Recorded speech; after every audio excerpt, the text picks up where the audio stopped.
as they make the ultimate pinky promise to love each other for the rest of their lives. I think for a lot of us here, this day feels like it was a long time coming. Stephen and Rachel met early in their freshman year at Emerson College. While many of us were getting lost on the train or pre-gaming for the orientation dance, Stephen and Rachel were unknowingly setting the foundation for a lifelong partnership.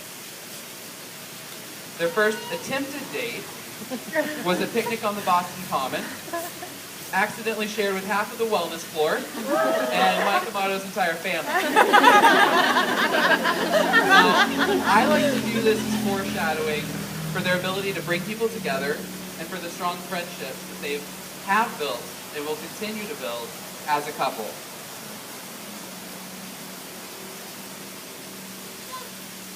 The first time that they said "I love you" was actually Rachel saying "I love you, unicorns." It's too long of a story for this ceremony, but trust me when I say that I think it sets a tone for the joy and laughter they're going to share together. Their first kiss in a little building dorm room with Nora Jones playing in the background.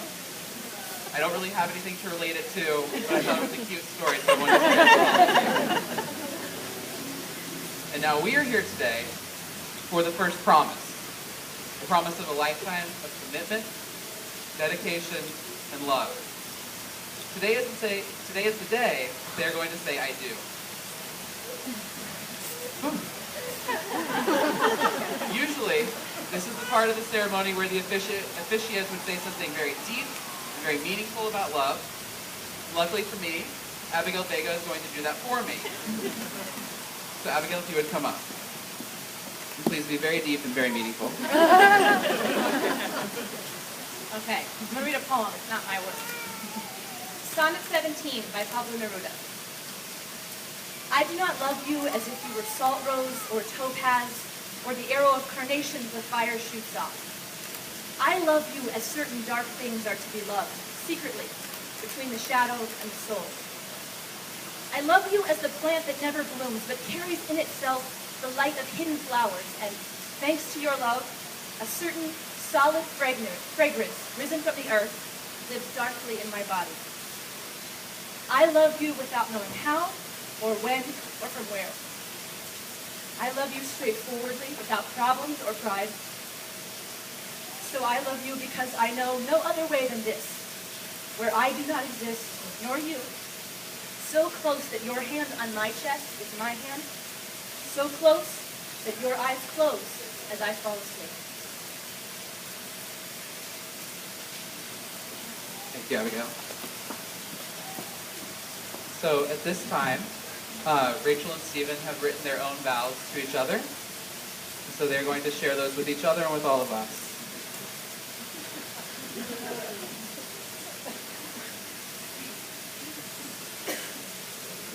You guys can hear me okay? So, I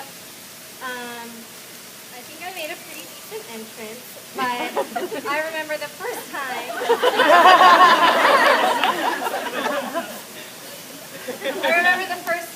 I made an entrance at Emerson. I rolled up with my vehicle, rented car with my mom, that had window chalk all over it, and about 5 carts, about 5 orientation leaders, an elevator operator, and I had some orange tennis booties on at one point. I caught Stephen's attention, and I'm so glad that I did. We instantly became very good friends. I knew right away that Stephen was someone I was always going to be able to trust and be completely open and honest. And our first week of getting to know each other, we did a lot of laundry. That was our and honestly, probably more laundry during that week than I have since. And it just really gave us the time to truly get to know each other. And I think when I first arrived at Emerson, when I first met you, I thought I had it figured out. I knew what I wanted to do, what I wanted to be, and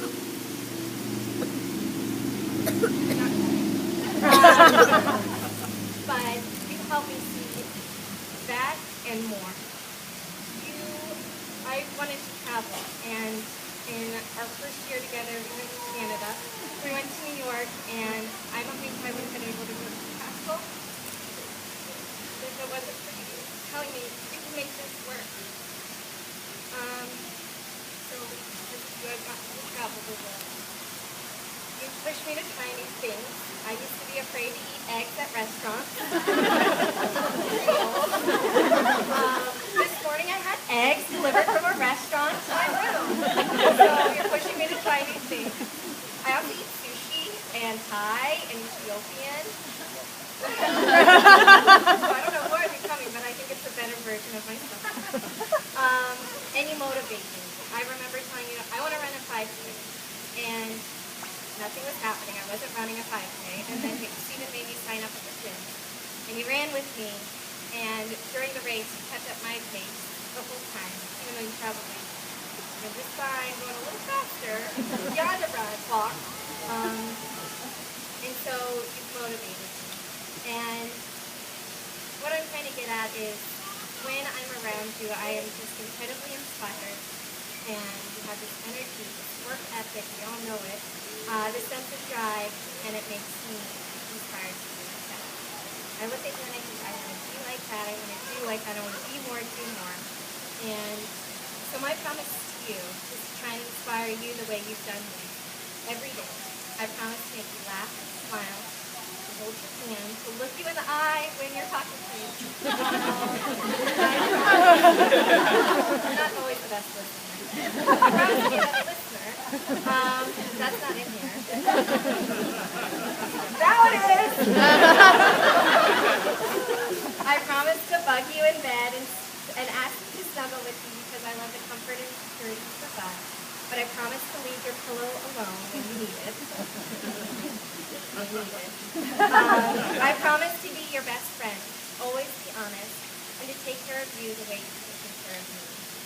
I'm excited for what our future will bring, more veggie Thanksgiving dinners, kids' dates, trips to Boston just to go to Border Cafe, the crowning of new Big Brother winners, and eventually our own little Kashmir, with the love of a dad who will be there for them and for me and our family.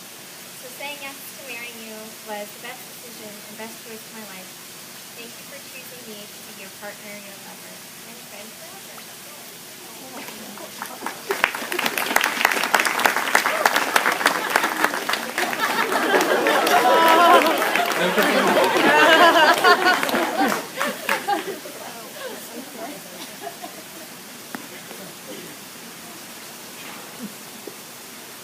Stick to the word.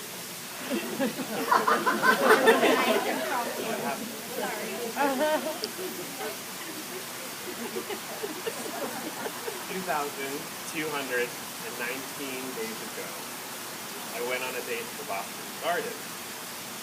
Now that Beijing on the Common was pretty good, and the saxophone player on the bridge, he was talented, and the swans in the ponds with their butts in the air were pretty memorable.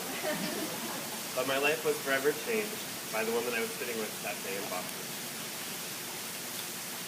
On September 17th, 2007, something was happening. Cute Rachel from LB room 1210 was stealing my heart.